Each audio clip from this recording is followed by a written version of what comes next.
So we are now at session 1, and it is my pleasure at this time to introduce our 2 presenters for this session from the Jamaica Customs Agency. Our first presenter for this session is Ms. Raquel Neath, who will present on customs compliance risk management factors to consider in minimizing export delays. And just by way of introduction, Ms. Neath is the Director of Risk Management at the Jamaica Customs Agency with over 15 years of experience in risk management at the tactical, operational, and strategic levels. As the Director of Risk Management, Ms. Neath is responsible for developing and implementing JCA's risk management strategies designed for trade and travel risk. The second presentation will focus on Jamaica Customs Authorized Economic Operator, AEO, program for exporters. And this presentation will be delivered by Ms. Karen Wilson, who has been with the Jamaica Customs Agency for 23 years and is the manager for the AEO program. Ms. Wilson was integral in the organization and successful implementation of the Jamaica AEO program, which currently has 154 companies facilitating both exporters and importers. So, ladies and gentlemen, please help me to welcome our first presenter in this module, Ms. Raquel Neath, and she will be followed by Ms. Karen Wilson. Good morning, everyone. I'm a little different, right? Do you mind if I walk the room? I fall under border protection, and border protection comprises 5 branches. You have non-intrusive inspection branch, non-intrusive inspection and the security management branch. You have intelligence branch, you have risk management, contraband enforcement, and I'm forgetting one, investigations. So, navigating the trade frontier, right? When you think of trade, I mean, while there are opportunities for growth that we all benefit, there's also a flip side to it. It comes with risks, right? And customs plays a role in not only protecting our borders, we also play a role in facilitating the legitimate trade. We also play a role in ensuring that the economic development of Jamaica advances as well. So we're going to look at some strategies for managing export cargo risks. Global trade. As of 2024, global trade has expanded an average of 4% annually. And I want that to sink in a bit. Think about it. Think about trade. Just think about that volume and think to yourself, what does that present in a customs context, right? So it's expanding, it's growing. As exporters, as logistics providers, we all want to benefit from that, right? However, it comes with risks. It comes with whether it be new risks or amplifies existing risks. And we as Jamaica Customs Agency, we don't want those risks to occur, right? We want to manage them as best as we can. So, in response, what has administrations been doing globally? So we're taking you global, and we're gonna drill down to JC's context. So risk management, I mean, is a principle that insurance companies, banks use, private sector organizations use, but they're not aware that customs administrations also use the same principle to manage and mitigate threats. So they have adopted risk management. They're using it in their organizations. They have adopted risk-based approaches to doing business. But we're talking about this fancy word, and I mean, we hear it all the time. And let's start with what is a risk in a customs context, right? And it's really anything that contravenes the custom laws and regulations, or any other enactments that is customs related. Bear in mind that we perform agency functions for other border regulatory agencies, other law enforcement agencies, so it's not just limiting to customs laws and regulations. However, we are also trying to look at that impact. Could it be a potential revenue loss? Could it be public health risks? Could it threaten national security and your safety as Jamaican citizens, as exporters? So we've been talking about risk. We've been talking about what it is in a customs context. We've been talking about global trade.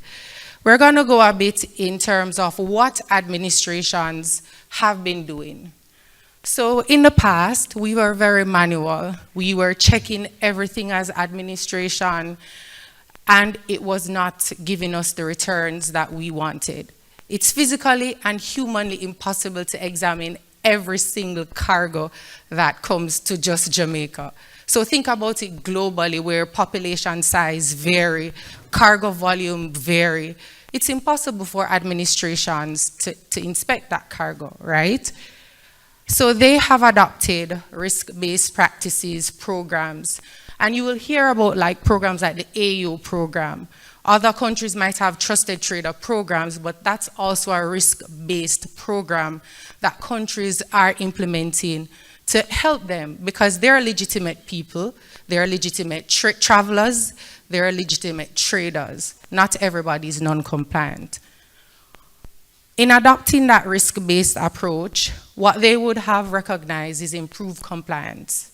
You're focusing on those traders, whether it be exporters or importers, that are non-compliant. You're not looking at those that are compliant. You want them to go through the process seamlessly.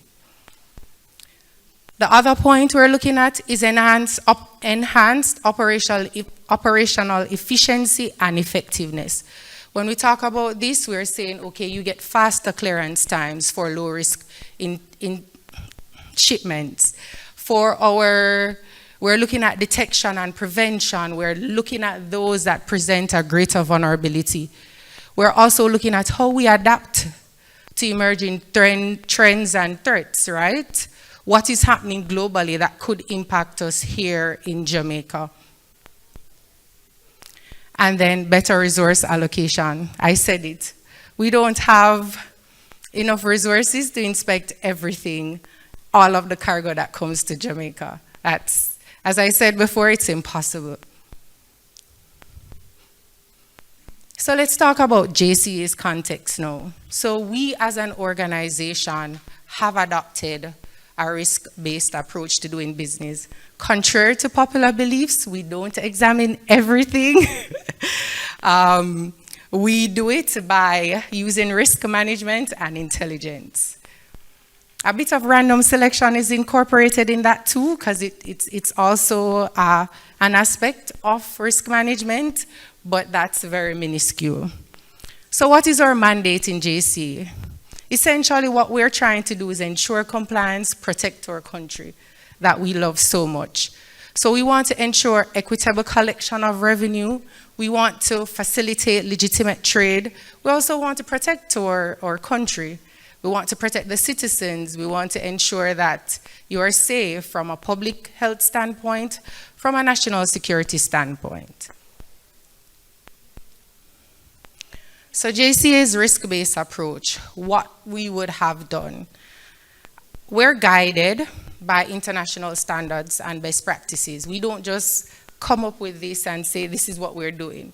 There's a World Customs Organization, and they have agreements and standards that we're signatory to and we follow.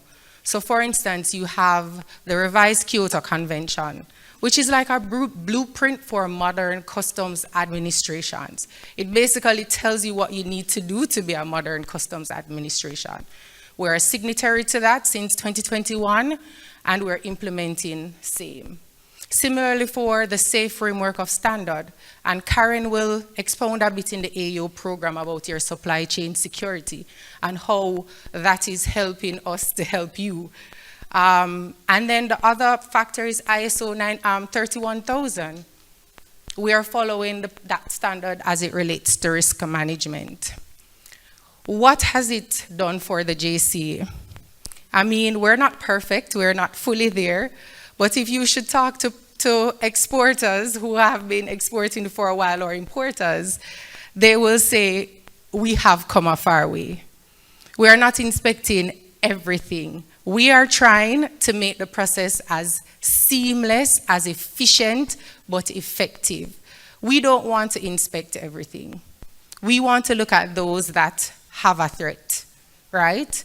And we'll go into the threats a bit more further in the slide. What have we seen in the JCA? So enhanced risk identification and prioritization, that's one of the benefits we've seen. We're finding those export shipments with cocaine, with marijuana, those products that don't meet the regulatory standards or requirements, or you don't have your proper documents, we are finding those. We have reduced clearance times. It's 1 hour for export shipments. However, I must note that those that are submitted, it's between the working hours of 8 to 4, and you can't submit it at 4 and expect for it to be processed. So it has to be at minimum by 3, and that's documentary review, right? And those that are submitted on the weekend, it will not be processed. So we have an hour, 1 hour, that is our processing standard for exports within the JCA. Improved trader compliance with custom laws and regulations. There are a lot of traders that are compliant. And because of this risk management and us applying it, we are facilitating those and we're helping others to comply. So when you think of the compliance model that the JCA has adopted, at the bottom, you have those that are compliant. We want to make it easy. So we have our AO program that, and there's an export aspect to it that traders can become a part of. There are those that they don't understand, so it results in non-compliance. We engage. I'm not sure if any company would have been privy to any of our CEO's customs business interactions, where she actually goes to some of these business premises and engage the traders, have conversations, insights with a team of resource persons. So that's also an avenue for us. We have Customs Meet the Community, we have town halls, we have several forums that is helping us to engage the traders. Then those that don't want to comply. So we deter by detection, right? And then those that are not going to comply regardless, we give them the full law. There's no exception for that one. All right, so, all right, when we think of when we think of our strategic planning, it has allowed us to be able to, based on our key risk exposures, we can plan. We know our threats. We know our vulnerabilities. We have deeper understanding and insights of those vulnerabilities, and it has helped us. Another factor for us is the increased collaboration between JCA and the stakeholders. Perfect example, we're here with the JAMPRO, right? Not only JAMPRO, but we collaborate with our traders, we collaborate with our logistics persons, and so on. And then the final point is data-driven decision-making. JCA's export intervention. So all exports are subjected to documentary review. All exports, they're subjected to non-intrusive inspection. Physical inspections are done, and the use of other tools to include K9, trace detection tools are done based on risk and intelligence. All right, so Jamaica's key border threats and the correlation to exports. So when we think of what are the threats that we faced in Jamaica that could affect you as an export, we have porous borders. We're an island. We're surrounded by water, right? There's transnational criminal networks. There are criminal networks that go beyond Jamaica and have linkages to Jamaica. We're also a known transshipment country for cocaine, when you think of where we are geographically and that entry into North America or Europe, it is a known transshipment point, one off. And then we're a source country for marijuana, we do produce it. So that correlation to exports. Your exports could potentially be contaminated or maybe used to transport illicit drugs, right? But how can we manage this as exporters? One, you need to obtain the regulatory approvals. I mean, you need to ensure that you have your licenses, your permits, your certificates, whatever it is you need, right? Ensure that you have those before you even submit a declaration to customs. Because if you don't, you're going to experience delays. When it comes to the JCA, that export officer is going to reroute that declaration and ask you to get the required documents. I won't go through everyone, but stay abreast of the regulatory changes. If you're uncertain, I mean, all the bodies have a customer service area to it, but feel free to reach out to your JAMPRO, to your JCA. They will offer the assistance needed. The other point is provide accurate documentation. Okay, you're submitting your export declaration to customs. The address is incorrect, it's not complete. I mean, it's very vague. The spelling, it's not consistent or accurate. Your invoices, similar scenario with it. You don't have your licenses, your permits, your certificates, other documents where applicable. That will result in you getting delays from the JC, without a doubt. And then the other point is last minute bookings. We know scenarios occur and they're the exceptions, but it can't be that for every one of your shipments, you're booking it at last minute. Why? When you think of customs and what they have to do, if for whatever reason that shipment is a high risk for customs, we're going to flag it. And it might result in a physical inspection and you are going to miss that flight or you're going to miss that sailing because you booked it last minute. As I said, there is the exception. We know scenarios occur. We know sometimes you don't get the products timely or you're trying to based on the sensitivity of the product. We get that. We know it's business. But also it can't be a pattern of an exporter to be booking last minute. And then the other point is know your employees, right? And this really surrounds insider threat and on the link of supply chain. Yes, we have companies, businesses. I mean, where applicable, do your background checks, do your reference checks. If you have persons who have insights into your products, your systems, your operations, they too can manipulate it. So you have to ensure that you're managing those risks as exporters. You can't leave it to say, oh, my bearer will take care of it all the time. It's not wise. You have to be integral and know everything about your company and who has that access. Restrict where possible, especially in your exports, the documentation, your suppliers, those ins and outs. You have to be mindful of those. Understand your supply chain. Know where products come from, please. Okay, know where your products come from. Don't just take yams or sweet potato from anybody and don't know where it comes from.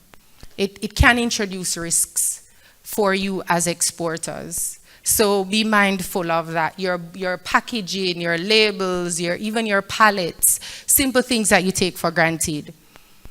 And then the final one, know your logistics company.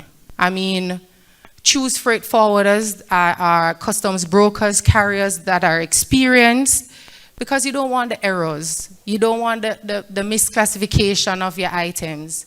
So you have to ensure that you are choosing people who will help you along the process and not cause additional delays for you. And the final one, maintain robust controls. Look at your systems. Look at I mean, when it comes on to where if you can, CCTV, your loading areas, be mindful of those. Those can present vulnerabilities for insider threats. It just takes somebody to put something in that container and somebody rip it when it reaches to another country. And your company becomes tied up in that, or your brand. So be mindful of that as exporters. And I think this should be my last slide. Last one, collaborate with the JCA. Report incidents. If you think that there was some activity that is strange and you think that it might compromise your exports, tell the JCA. We will help you to manage those. Ask for assistance training. If you're not knowledgeable on an area, ask for it, whether it be through JCA, JAMPRO, or one of the border regulatory agencies. And be willing to collaborate. Be open. We're here to help each other. We're not here to, it's not you against the JCA or you against JAMPRO. It is us making Jamaica better at the end of the day. We want to see Jamaica advance. So that is it in a nutshell. I'm a little strapped for time, but thank you so much.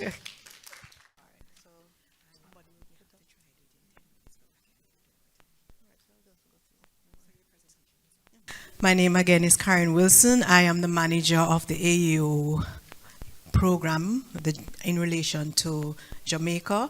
It is the customs administrations that administer the AU program. If you remember, during 9/11, we had a lot of disruptions in terms of security risks. And out of that, the members of the WCO, for which Jamaica is party to, developed what was called the Safe Framework of Standards, where we went through all of the threats that were associated with the gaps that caused 9/11, and we developed what we called an AU program. Because when you listen to the news that occurred, we found that there were gaps within the supply chain and persons weren't tightening up their security. But before I go into everything, let me explain what an AU is. An AU is an authorized economic operator. That means you're a trusted trader, be it an exporter or an importer, and you are complying with our tax authorities. You may be an individual or a company who is partaking in international trade. So some examples include importers, exporters, freight forwarders, as well as warehouse keepers, customs agents, and carriers and port operators. For Jamaica, we only have currently importers, manufacturers, and exporters. The objectives of the program is basically to ensure that we align processes and workflows, work along with the companies to ensure that the security that they put in place ensures that along every aspect of their supply chain, they are fully aware of what is going on and that they make themselves clear to ensure that, okay, what are the measures that I need to put in place should something occur. It minimizes disruptions to your supply chain, as well as facilitates continuity, because you're going to assess your entire supply chain and see where the potential risks are, and then you're going to assess to say, okay, do I need to mitigate this? Do I need to transfer it to a third party to handle for me? Or do I need to look at finding a different supplier or a different market? Reasons, risk management, Raquel went through that, supply chain security, and I'll show you a diagram for those to understand what a supply chain is. Trade facilitation, by doing so, where we do non-intrusive examinations. Most of the shipments, especially for importers, it goes directly to your place of business. So should something occur, we need to examine. You're not tied up with being at the port. Short of it be a threat to public safety, where the Ministry of Health or another agency may say it's a risk for us to allow the shipment to go to the place of business. They have to examine it at the port in case something occurs that they need to contain, and that's for the safety of the public. Generally, in terms of our exporters, I'll go through what we expect our exporters to do. And it's targeted to those of our customers and importers and exporters that are complicit in their compliant trader. So Raquel will feed into my unit and make recommendations of companies that are interested in terms of their risk profile being low, and they'll be facilitated, or companies may have an interest in participating in the program, and they can reach out to us. This is what I call a supply chain. So the supply chain is from the point of your manufacturing to the point on which your goods go to your customer, right? And it's the distribution from the raw material when it's manufacturing, and the retail and consumer. You need to know who you are doing business with, especially as it relates to goods and products like we talk about meats and those sort of things. If you're bringing in, I'm doing both import and export. If you're bringing in meat from somebody, make sure that whoever is providing the meat that you're going to make the particular byproduct from, that they have their certifications in order, and you're not buying from somebody that their certificate has expired, or, because we had an issue a couple of years ago where the Ministry of Health had to intervene and said, we need to take some of these stuff off the market, but because we're not sure about the quality of the source. As an exporter, you're taking raw materials, so know who you're doing business with. A lot of times, because we say, oh, we're a third world country, we don't have no say. Is your money, right? Now and then, go and visit the place that you are getting your raw materials for. If it's a manufacturer, just go and oversee. Make sure that there's no cross-contamination. And when you're doing business, they don't usually object to you coming and do site visits just as a part before you go in a contract. You say, I just want to walk around and see how things are, so that I have a fuller understanding as to your operations. Okay? Currently, we have 154 companies, of which 120 are importers, and of that 120, 57 also export, and straight exporters is 34. And the program benefits exporters because when companies import, they are deemed to be low risk. So there's less examination, and as I said before, where we need to do an examination, it is done at the place of business. Same, what happens for an exporter is that Jamaica will go into mutual recognition agreements with other customs administrations. And the same process that is afforded by customs to an importer, it is afforded by the agency or the customs agency in the country to which you are exporting, that you will be deemed low risk. And so whatever bottlenecks that you may have in the process with that particular customs administration, we will facilitate that in having a mutual recognition agreement. If we know that there may be issues, we may put in the agreement that we expect that as Jamaica participating in the MRA, our exporters will be treated and be given swift service, that you won't get tied up on all of those things. So that's one of the things that you look forward to as an exporter participating in the Jamaica AO program. We have 6 requirements.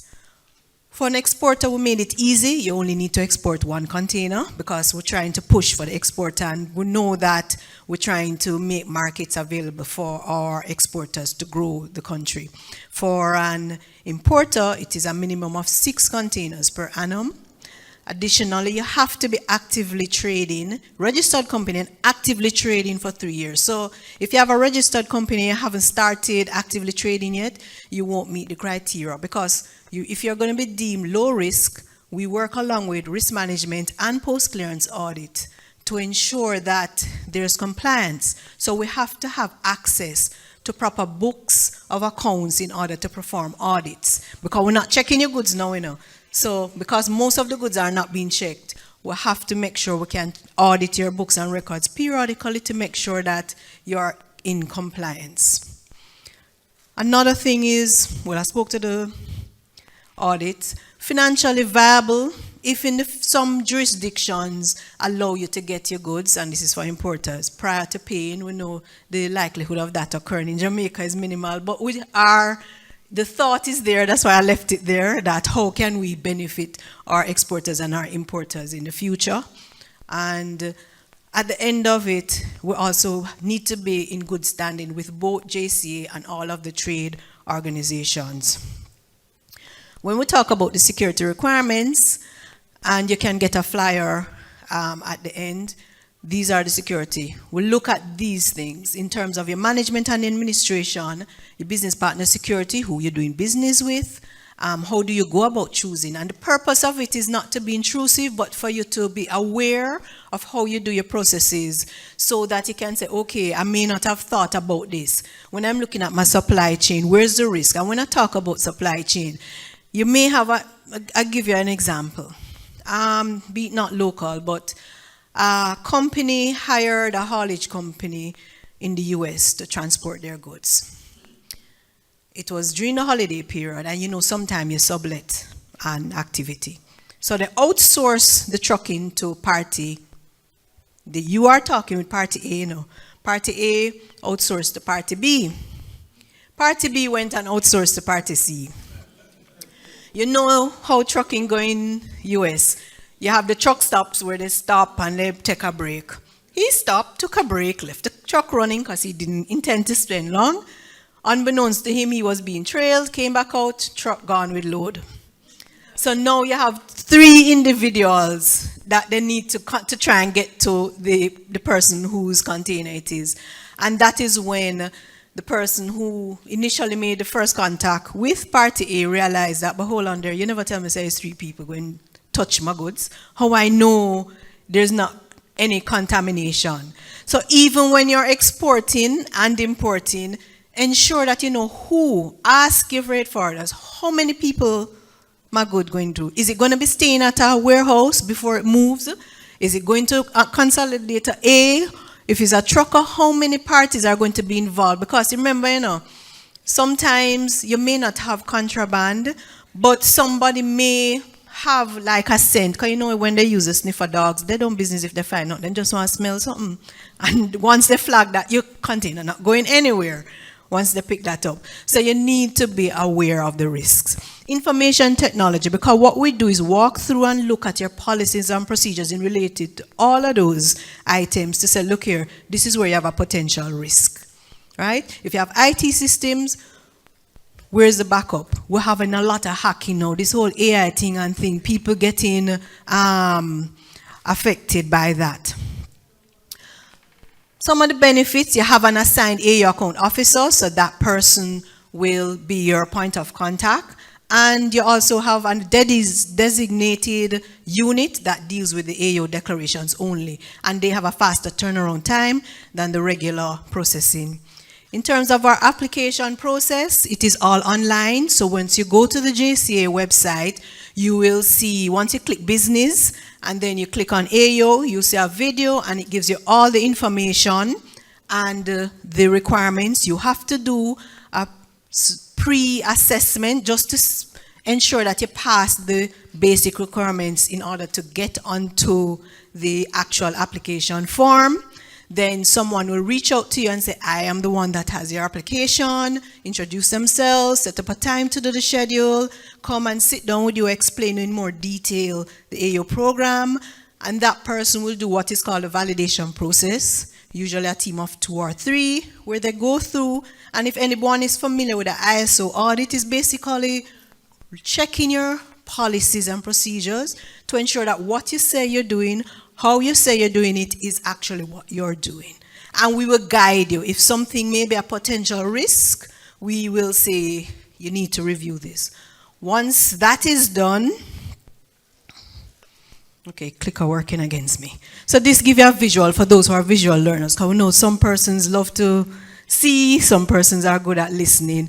So once your application, we do a risk assessment, it goes to the validation, then it goes to a committee, and thereafter we'll send your the approval, and then once we'll send your MOU, so it's a memorandum of understanding where we list out all of the